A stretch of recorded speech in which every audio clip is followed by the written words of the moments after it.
always better to use the front entrance than the back. So, since I took the transmission down, it was slipping around where I took it down on the jack plate. So, jack plate's gone for now.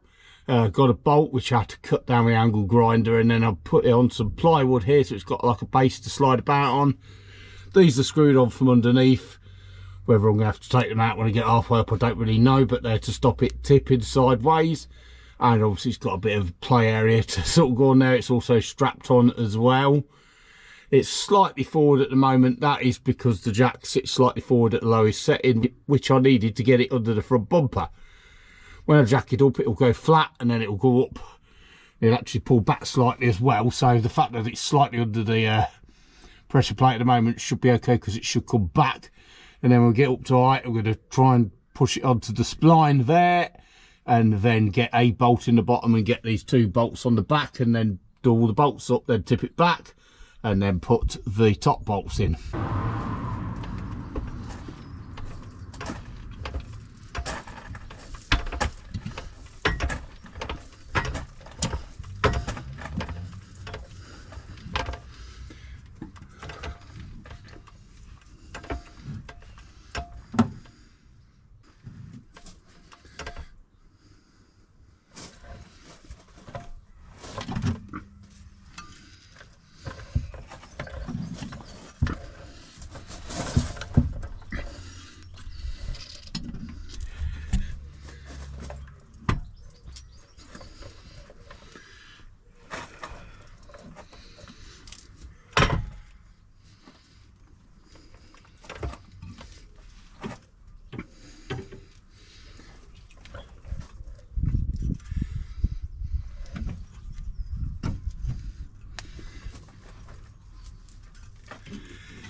So got it up so that the spline is kind of lining up with the centre of the clutch now, so that needs to go that way into there. Was having a slight issue at the back, basically this, which will go forward to there, but it can't go forward to there until the spline's on, was interfering with this guard thing here, which covers these parts what go to the gearbox cooler. So obviously I've bent that back for now. We're going to get that up, and then we're going to push it up that way into the crank, hopefully. And then we'll bolt this on and then deal with that. Well, that didn't go to plan, because this input shaft here has got to go in there, but I can't get this high enough, because basically that there is catching on the firewall here at that point, because it needs to go forward to go up, but it can't go forward to go up because it won't line up with that.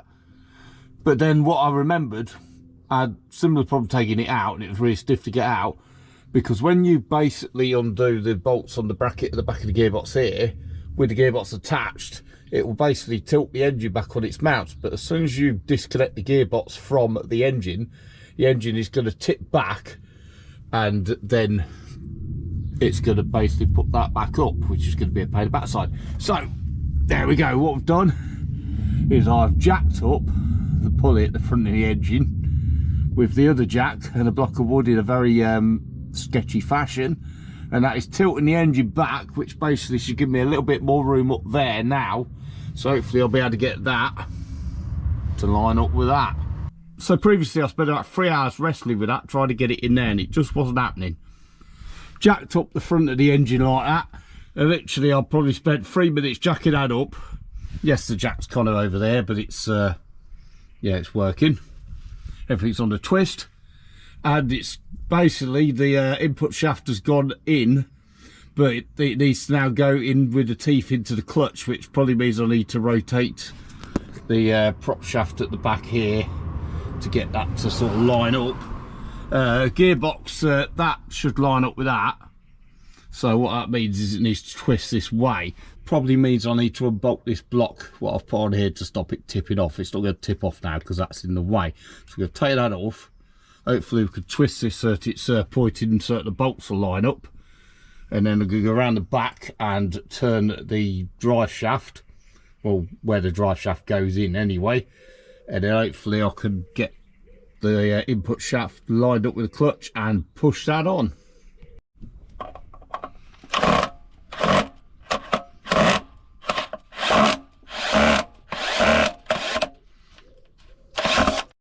So block out, that'll wobble around a bit more. Yep, we're sort of there, but not there. So move closer, but yeah, that needs to go there.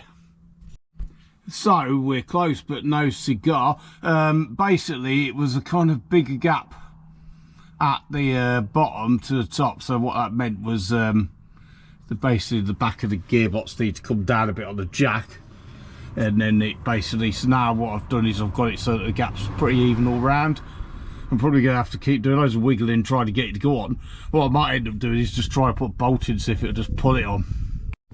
So I did some more wiggling and pulling the jack and this, that and other, and it is now sitting flush round here and also flush round here, which basically means I'm going to put that bolt in and then put a bolt in higher up on both sides and then put the 2 bolts in the back there and go from there. I'm now doing my most favourite bolt because, yeah, that's why. Just have to faff about with a spanner, move a couple of mil, faff about with a spanner again. This is the one what sheared when I took it off. Obviously I've not put the sheared bolt back in, and I had to drill it out. But you're not going to get any kind of socket on here, and you've got nowhere to move your spanner. Well, I just got the top bolt right up there. I didn't film it, but it involved this, this, this, this, this, this and this. So I've got some new bolts for here because there wasn't any. New bolt for there because there was a bolt missing there, and also the top bolt's missing, and I used the next one up to replace the one I broke around that side. So I've got some new bolts. Yeah, they're nice and shiny, they've got a different size head on them, but they are the same bolt. The problem I've got now though is the next bolt up, which you can't even get to properly anyway, there's an earth what goes on that and I can't find it. So come up here, not only did I find the earth, also found a better way to access the bolt.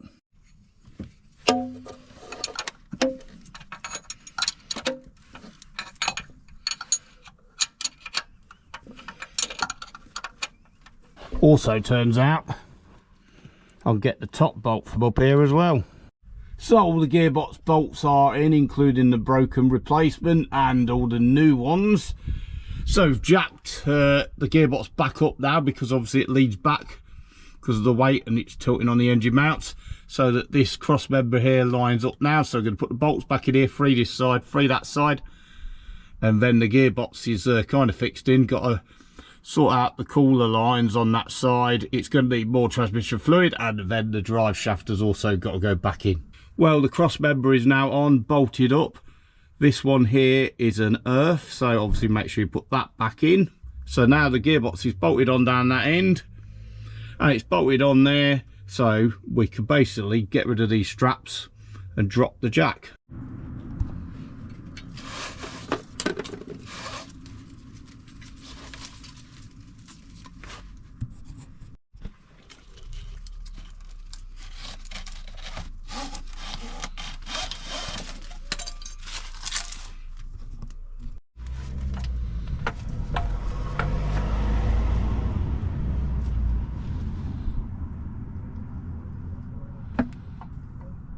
So now we've got to deal with these for the transmission cooler. We can see that one goes on there. This one should go on there, but that seems to have managed to get itself the wrong side of that bit of metal. However, that bit of metal is threaded round this sensor, which needs to come out anyway because the wires fell off. So yeah, I'll take that out, move that bit of metal, hopefully that'll bend back and we can get those back on. Well, couldn't find a spanner for that, but I did manage to bend that back so that it sits where it probably was before. So put that on there, and I've put that on there, so that is the cooler sorted, sort of, because I think that sensor there tells it when to actually do anything, but obviously that's not working at the moment. Well, I took it back off because I've got this loomer to deal with. So the brown one I believe is going to go in there because that's brown. That one there, the green one, I reckon that was for that sensor. That one, that's up there somewhere, not sure. And then this one here, that'll be there. Well, those connectors are all in there behind there. Yep, that was fun. That there clips on some clips up there, but we're not going to put that in just yet until we got the starter motor in. Otherwise, the cable would just be in the way. So, up next, that dangly geezer there. Bolts on, 2 bolts there. But, yeah, somehow I'm going to have to compress that. Get it on there.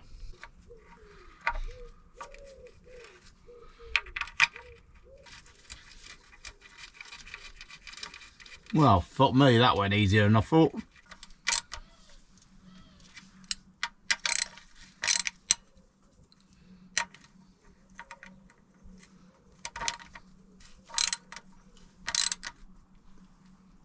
So now to reinstall the shifter, I've already put that back through there. There will be a 12mm there, 12mm there, 2 spanners, blah, blah, blah. Here there are some bolts there and up there. I don't know what I've done with those. I'm going to find those in a minute.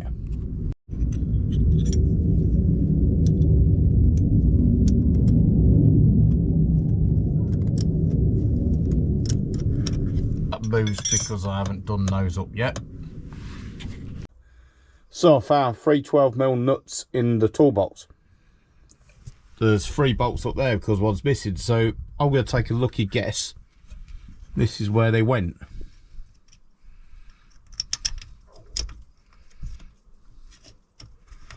Yep, yeah, that's looking promising. So yep, they're back, well, that's back in, that's broken. And these 2 are back in this side. Shifter's connected here.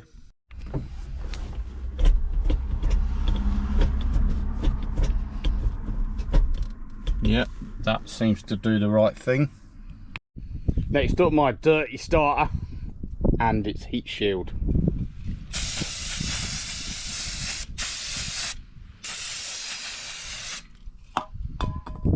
Well, there you go, starter motor is bolted on. This bolt here, they put a really long one in and a blooming nut to try and make it shorter, and then you can't get the thing on it because of that anyway, so I've basically chopped that bolt down with an angle grinder.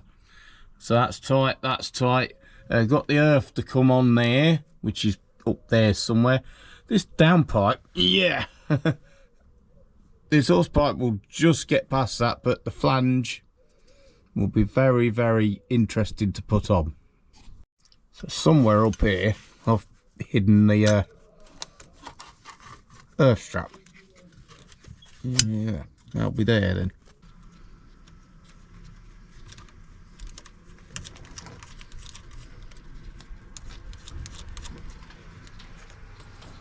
Yeah, we'll do that up in a minute.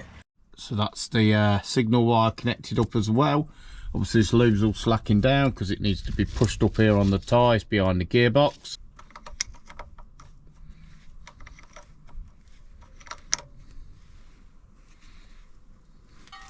So this dust shield, you can't get it past the downpipe to get it up there, there's no way. Right, obviously with the original exhaust, the downpipes were shorter, so you put the exhaust on after the dust shield. However, in the States, they have these size of downpipes anyway, so must be a problem there. Nothing that can't be fixed though.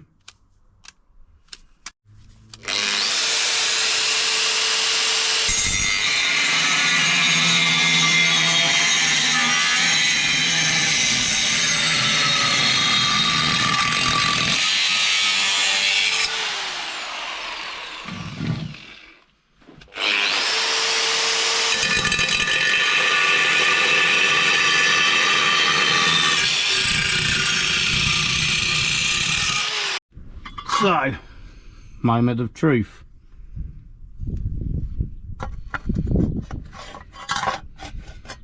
Yeah, she fits.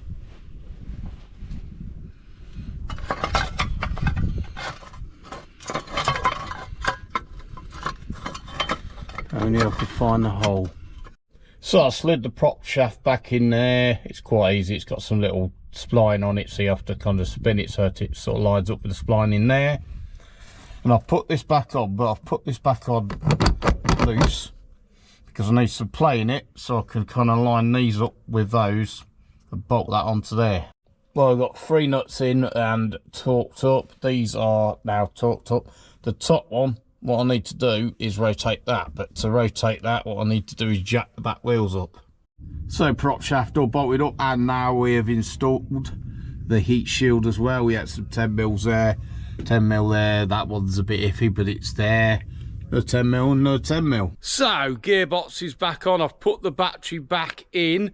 So let's see whether A, it has any power, and then B, let's do the standard YouTuber thing and start it with open downpipes. Well, we got power. Whoa! Sounds like a Chevy V8.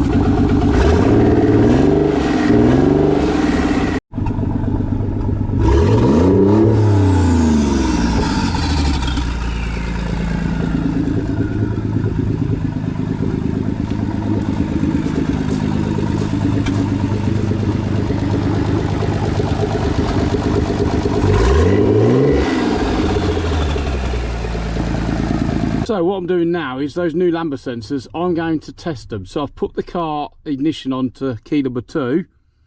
And then what you do is a little screw on the side of the ECU here. Just turn this fully clockwise. Wait 3 seconds. Turn it back. Right, so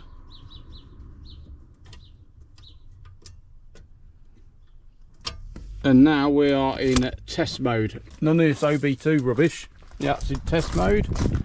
So what we do, go around now, and you'll see that the ECU light now is flashing. It's going to flash 55 hopefully, which is basically slow 5. And then a fast 5. That means it's all clear. But what happens if we start the car whilst we're in test mode? We are now testing the Lambda sensors.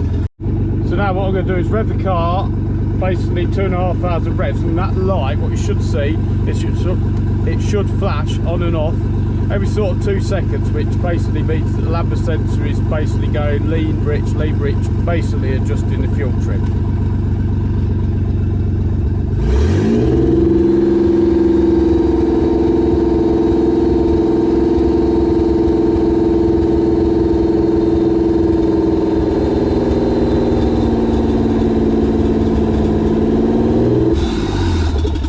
Is that one of the Lambda sensors is running.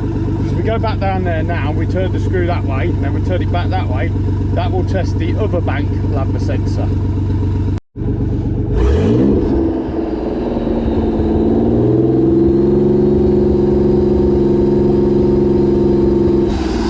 So as you can see, both Lambda sensors are working on both banks. Now to get out of test mode, all you do, turn the car off. When you restart it, you're out of test mode. So back under the car, I've had it running up to temperature for a while. Obviously I've turned it off to come under the car because even I'm not stupid enough to come under the car with open downpipes with the car running. And, well, there's no oil coming out of there. So I'm going to consider that fixed. Although I do have a few more things to do before I can actually drive the car. Firstly, this sensor here, that's the one the wire snapped off, so I've got to take that out, see if I can reattach the wire or whether I actually even need it, because I'm pretty sure it probably wasn't working anyway. That is for the oil cooler. Secondly, I've got to find something to fit that so I can drain what's left of the transmission fluid out of there. And there's another one of these up there somewhere, which then I can refill the transmission fluid before I can take it for a drive and actually use the gearbox. And then after that, well, fitting these has created another problem. The exhaust no longer fits. But all that going to be in a different video. So for now, if you like this video, please consider like, comment, subscribe, and I will see you in the next one. Thank you so much for watching.